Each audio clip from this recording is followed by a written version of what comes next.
Hi, in today's success strategy, we're going to talk about problems. Now, not that life's a problem or not that we want to celebrate problems or only think about problems, but what is a problem?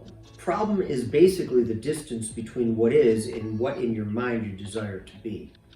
So what is and what should be, in short.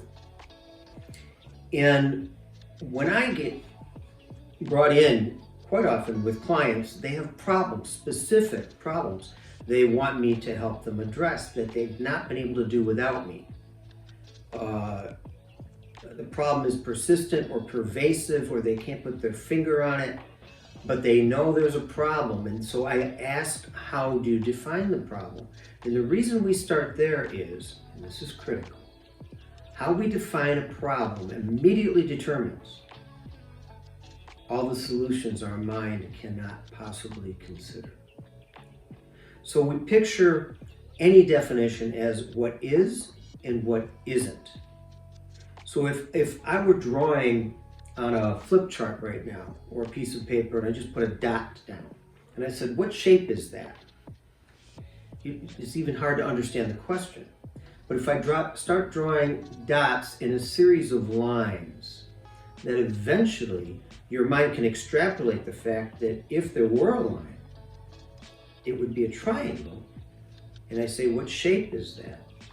You would say a triangle. And the reason you would know it's a triangle, the way you define it, is what it is and what it isn't, what's inside and what's outside. So problems are defined by boundaries. The boundaries are critical. My job is to help the client solve their problem by redefining it in a way where they can contextualize the problem differently, beyond the boundaries of their current restraining definition. The boundaries and borders are potential barriers when you define a problem. I'll give a very personal example. I'm 18 years old. I'm diagnosed with an incurable cancer.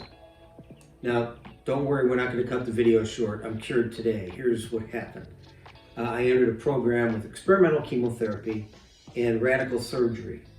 And I'm one of the first people cured of my metastatic cancer. I always struggle with that word. Metastatic cancer. So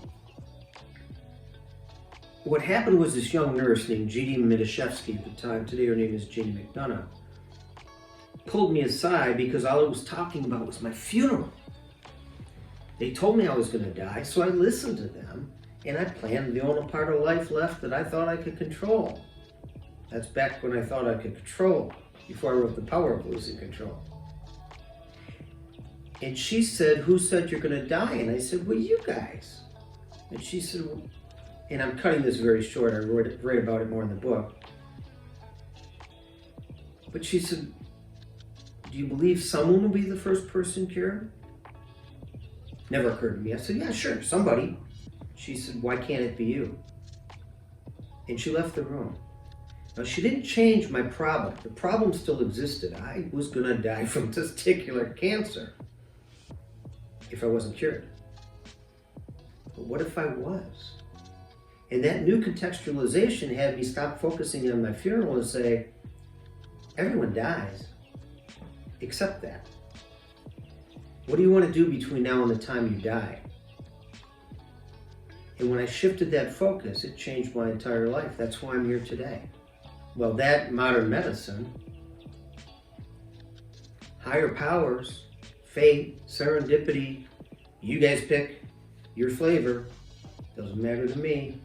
But the bottom line is, I committed to learning, studying life, studying my mind, studying how I process myself.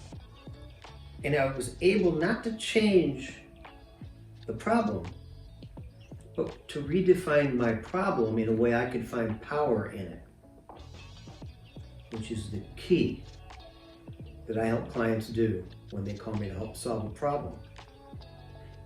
That's today's success strategy.